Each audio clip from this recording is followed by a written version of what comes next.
So I had a little scout about like I normally do. No one's on the lake. It's always really quiet down here, especially this time of year during the winter. So there's lots going on. So what I've done is been around a few of the new swims. We've got a new one over to the left hand side in Hidden that we've been working on over the past sort of month or so, and we've done a lot of work out in the water.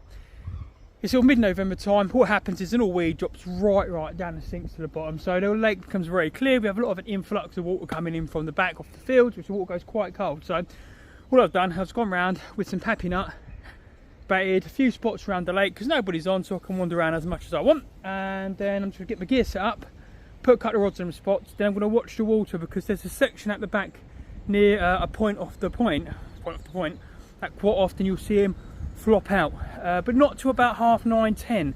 The mad thing about this lake is it actually wakes up around 9:30, 10 in the morning. So the bite time on here, and actually it's generally between I would say 9 and 12. So today I'm down here from now to 12 o'clock where I'm going to nip off. It's Sunday morning and I'm going to see if I can pinch a quick bite.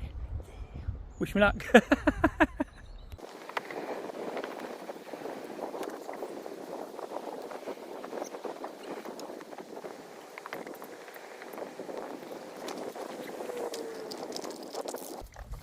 One more to got the citrus pop-ups on. Mamba citrus. Sweet, bright, small fluoros. Worked well on here. Woo.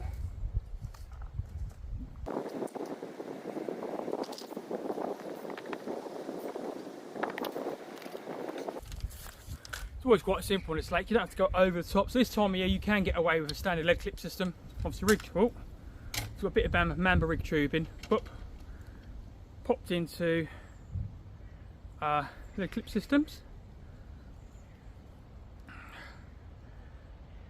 Pop a little lead on there, like we normally do.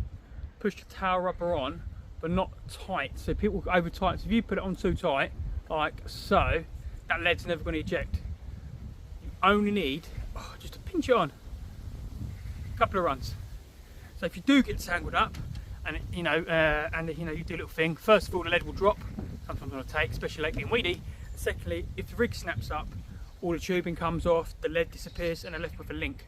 I preferably think that chods and sort of systems are safer because it's on a helicopter rig. But there's nothing wrong with this rig. As long as it's presented correctly and safely, you'll be fine. So we've got some semi-stiff end trap through to. I'm a big fan of the Mamba wide gape beaked. You can see that. We'll just crimp the barb because the barb will be crimped with a little Mamba citrus pink pop-up. This time of year I do long links on this lake this time of year because you can use trolleys. I'm a big fan of trolleys, but this time of year I tend to I prefer to sort of like something anchored to the bottom so they can sort of proper hook themselves. Anyway, let's go.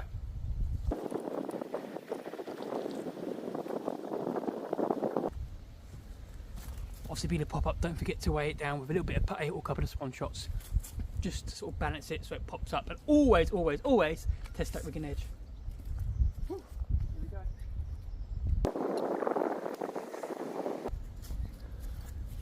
Just going to repeat the process with a green mamba.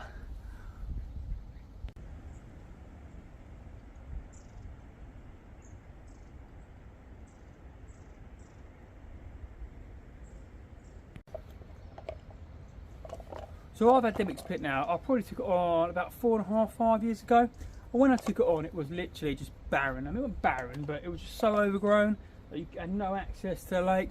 None of this was here. There was no swims. Well, there were swims, but it was absolutely destroyed. And what had happened was there's no path, so you had a gap of literally just enough to squeeze through to look. But there's no way you could barrow. There's no way that you could bivvy. There's no way you could do anything like that. And then what I did over time was every year I took a couple of foot away from the bank by hand with just like basically a fork and a spade, and just gently took a bit away. Over the time I've cleared some bigger areas for people to be able to bivvy up nicely. I built a little hut which is constantly being developed now. I've got a chimney burner in there, it's all camoed up in there, looks really nice, got a window door, it's nice and warm, especially for this time of year in the winter. We've got a thing we nicknamed the shepherd's hut over the back, which is in the reed swim, which is a mini version of this. And over the years, I've stocked it once or twice, but what's happening over the years is because there's a lot of bait going in, I'm down there a lot more. a lot of the carp coming out. So if you go back for the Dimmocks Pit videos, you'll see carp of shoals of 15 to 20 carp, ranging anything from being 5 to 10 pound right up to sort of like the biggest in here at the moment is just short of 27. But that was caught a couple of years ago. So we see some full-bodied, big, thick carp. There's a lot of commons in there, a lot of ghosties, a lot of carp, and are very, very dark because it's like a really weedy, silty lake. And carp tend to go more of like a dark black colour. Absolutely stunning. Obviously, there's some photos on the website that you'll see that are so beautiful because they've got this jet black face and body, and then they'd have these little orange and gold flecks. Couple of big mirrors in here as well. But then it's an 1830s clay pit. I mean, it might even be later than that. So this has had over the years, and there's been carp put in it by other people. It is like a part of Newton Longville. So then once upon a time, you know, people in 91, 92 were catching carp just short of 30 over here. Naturally, there's always chance of predations coming through this lake and things like that. We've got obviously the general fish get old and die, but it's a massive, massive reed bed. And in this reed bed at the back, I think most of the carp congregate in there. Then they move out during the day, and as it gets into night time, they move back in where they maybe feel a bit safer. I don't really know. This introduction, there used to be catfishing here. There used to be 30s and 40s back in the 90s. We introduced a few more catfish because it was going to turn to a catfish fishery. And then what's happened is the catfish we put in 2-3 years ago are now getting sort of 30 and 40 pound. They moved into the reed lines, but then in turn forced a lot of the carp out. So I'm really, really interested in what's going to go on next year, because every year this lake gets better. Every year the fish get bigger. Every year we see something new, and every year they're becoming more catchable. Oh, only problem with this lake is it puts a lot of people off because it's not an easy lake. You've got different sort of depths and drops, big thick silt beds, the weed comes up. You know, it is really more of a specialist lake. So as it come down here, what happens is you get people that book a peg, they'll come down here, put the rigs out, standard sort of 6-inch hair rig on a cleared clip system, and then they're buried. There are some hard spots, and we are building, don't you see that bar over there? We are building big gravel bars for people to fish off us as well. But at present, we've just opened up one to at the back, which we're keeping a very close eye on to see if the fish move into there. But just so far, when we come down in the mornings, the carp is always in the same place. They congregate in this corner here, they congregate in Wimps Point, and there's a section over near the shepherd's hut they sometimes sit in as well. So I've got the wind blowing into me today. It's quite mild, it's not cold. It's only, we're on about 8:30 this morning. The rods are out. I just want to have a little bit of luck. I might be able to show you a few fish.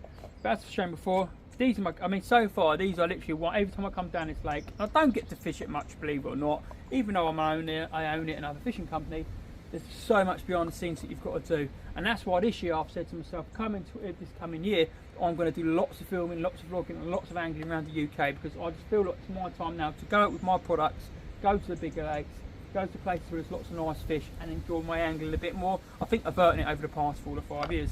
But these little things are pretty much my secret weapons. These are what we call green mambas. I've shown these before. See them? They're little planets. Hand rolled, full of goodness. GLM, spirulina, protein powder. It's a long list of what I put. It takes me ages to roll these, and they're a slightly different consistency. But because of how they are, they keep the smell and keep the context.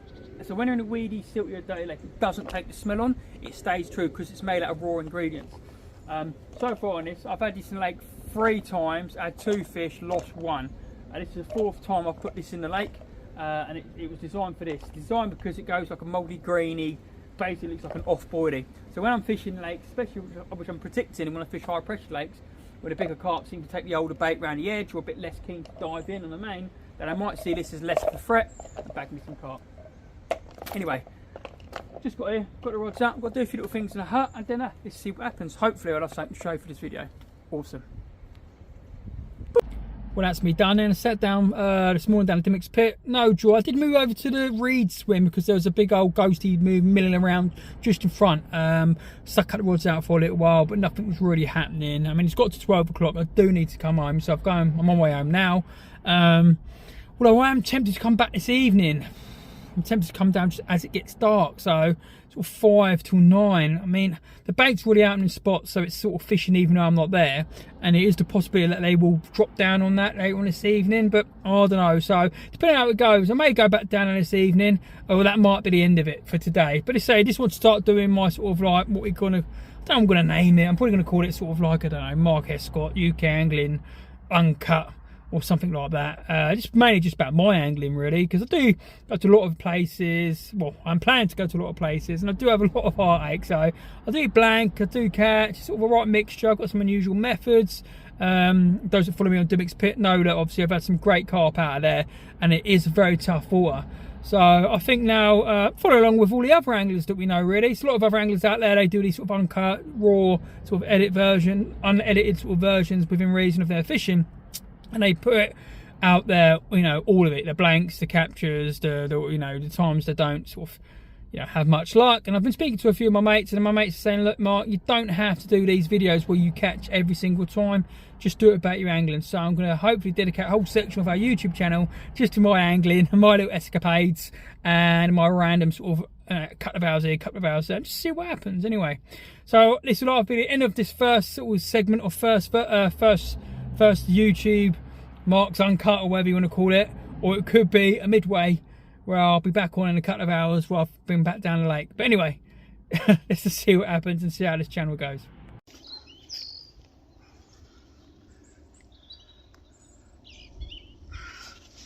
How about this?